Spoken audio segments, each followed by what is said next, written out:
Monologue 71, Establishing the Kingdom, Kingdom 6. There will come a time when the kingdoms of your dark world shall become the kingdom of my Lord and God. Every power, authority, and dominion will be brought low, and Emmanuel will lay the nations at the feet of the one who reigns and lives forever and ever.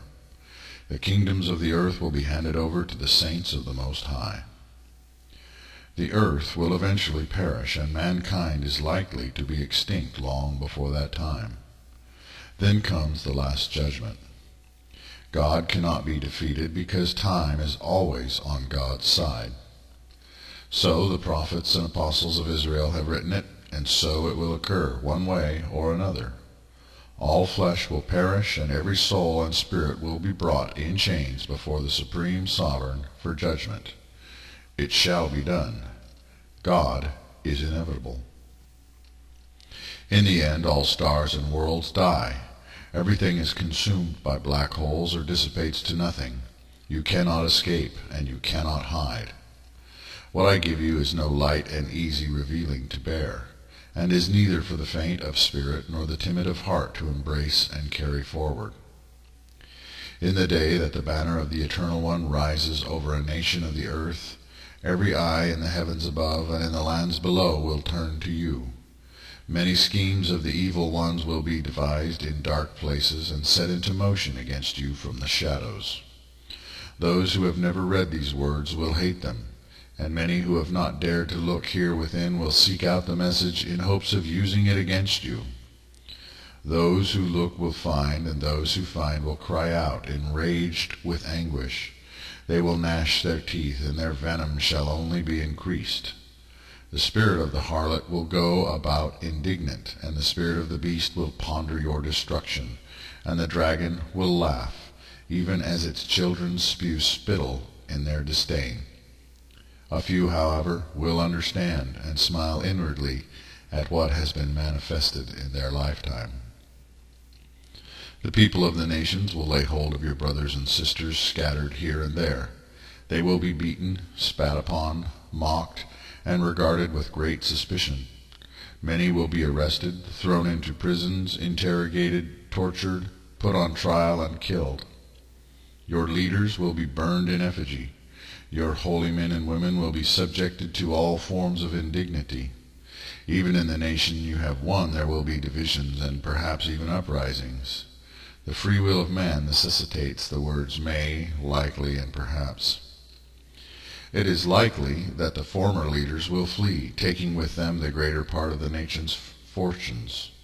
It is likely that a mass exodus of those who fear your laws will begin, as people seek foreign sanctuaries. It is likely that the unholy governments of the earth will try to lock up the entire international holdings and assets of your lands and church.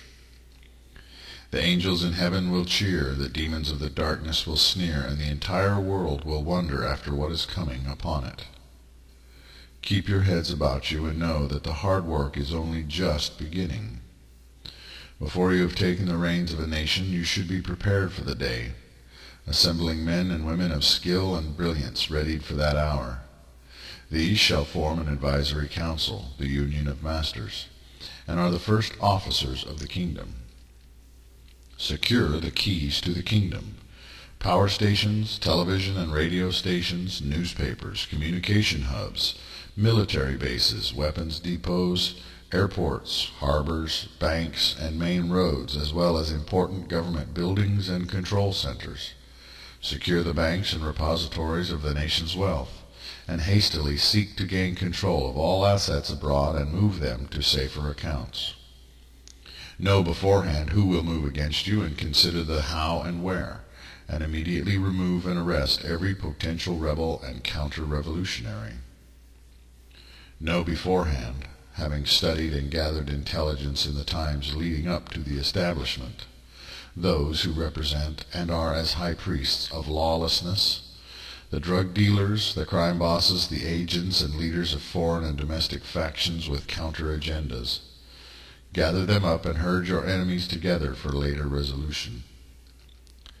The Union of Masters must act quickly, with pre-chosen teams, to secure the domestic resources and control of the nation's infrastructure, and to repair or review each function thereof, and get everything up and in working order as soon as possible. Know you, every warrior of heaven, that your fealty in this is not given to any man or woman, but to the way and to its vision, goals, and agenda. Your loyalty is to God and the cause, and none other. In the first hours and days following the rise of the banner, you will see clearly who among your own membership are of the kingdom, and who are serving only themselves or other masters. By faithfulness and demonstrated merit are your leaders to be chosen, and if those who are chief among you in the revolution should stray from the course, you must call their actions into question and limit their authority until a proper investigation can be arranged. Having secured your resources, infrastructure, and key objectives, martial law will reign supreme for a time in order to quell confusions and chaos, stabilizing the situation, quieting restlessness using the communications of the nation, putting down revolts, checking would-be tyrants in your own midst, and silencing lawlessness. These are your first priorities. Little is to be changed immediately, lest unrest be increased, and the work you have accomplished thereby undone. Let those who are fleeing flee. Do not seek to stop or deter citizens who wish to depart the nation. Use the press, the media within and beyond your borders, to communicate your intentions and goals clearly and precisely to the people of the nation. Seize the property and assets of your enemies, strip them of their access to the nation's wealth. Empty the prisons by executing every previously convicted rapist, pedophile, drug dealer, murderer, extortionist, pornographer, arsonist, and habitual criminal. Send the former leaders and those dissidents who are against the kingdom out of the country and into exile, unless they have committed true criminal acts against you and yours.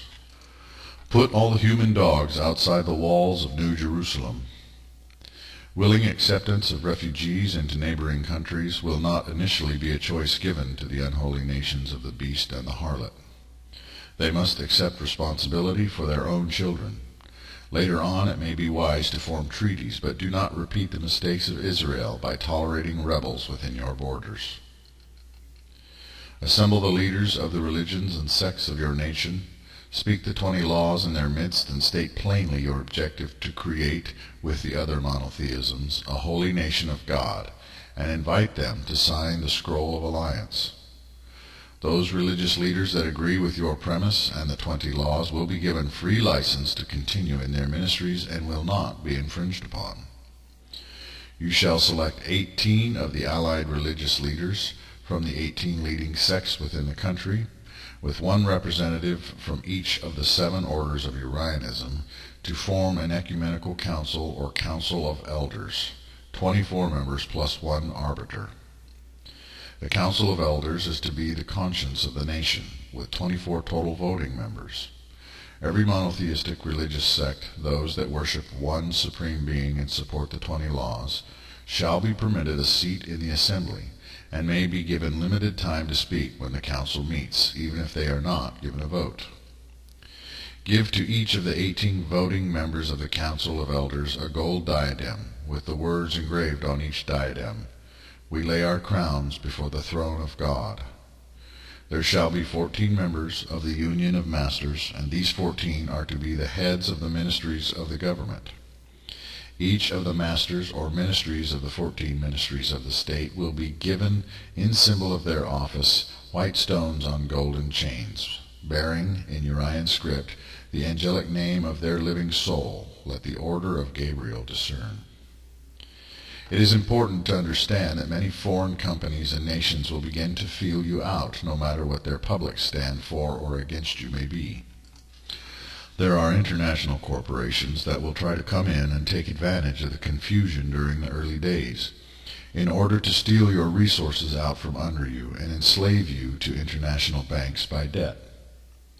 It is also important to be aware that your resources may be very limited at first due to embargoes, the lack of trade agreements, theft from the national treasury by members of the previous regime, and freezes put on national funds in foreign banks.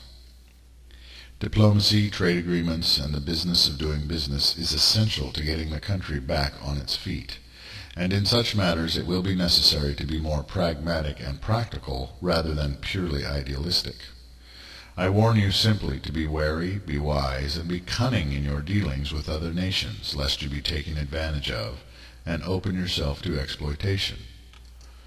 Another very important and immediate goal within those early days is to gain firm control of the military and police force, requiring oaths of allegiance and replacing questionable officers with your own people.